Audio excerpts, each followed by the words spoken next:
Recipe তো অনেক খেয়েছেন, এইভাবে নিরামিষ রেসিপি কি কখনো খেয়ে দেখেছেন? পনির, আলু, পটল দিয়ে। পটল তো সুন্দর স্বাদের রেসিপি। এদিকে কেটে নিয়েছি পটল, আলু, টমেটো। পনিরে লবণ হলুদ মাখিয়ে নেব। মাখিয়ে সাইডে রেখে দিয়ে কড়াইতে তেল দিয়ে তেলটা গরম হয়ে আসলে এক এক করে সব আলু ভেজে নেব। অল্প লবণ, অল্প পরিমাণে হলুদ দিয়ে বেশ লাল লাল করে ভেজে তুলে নেব। ভাজতে থাকি। এদিকে একটা মশলা বানিয়ে নিই। আদা, গোটা জিরে, কাঁচা লঙ্কা মশলা করে নেব। এদিকে আলুগুলো বেশ লালচে করে ভেজে তুলে নেব।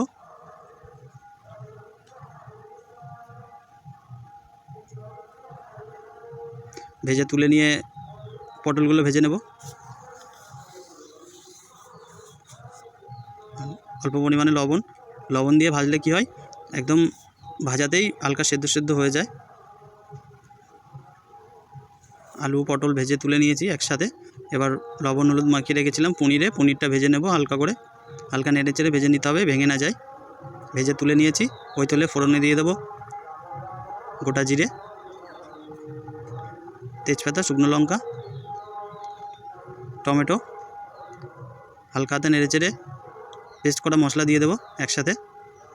মশলা দিয়ে পরিমাণ মতো লবণ হলুদ দিয়ে হালকা নেড়ে চেড়ে ভেজে রাখা পটল আলু দিয়ে দেবো একসাথে। দিয়ে মশলার সাথে সুন্দর করে কষিয়ে নেব। কষিয়ে নিয়ে তেল ছেড়ে আসলে জল দিয়ে দেবো পরিমাণ মতো। ঝোলের জন্য অল্প পরিমাণে লবণ। ঝোলটা ফুটে এসছে, আলুটা বেশ সেদ্ধ হয়ে গেছে। ভেজে রাখা পনির দিয়ে দেবো। জলটা একটু কমাতে হবে। তো এদিকে গরম মশলা ঘি দিয়ে বেশ মাখো মাখো টাইপের আমাদের রেসিপি হয়ে গেছে। নামিয়ে নেব।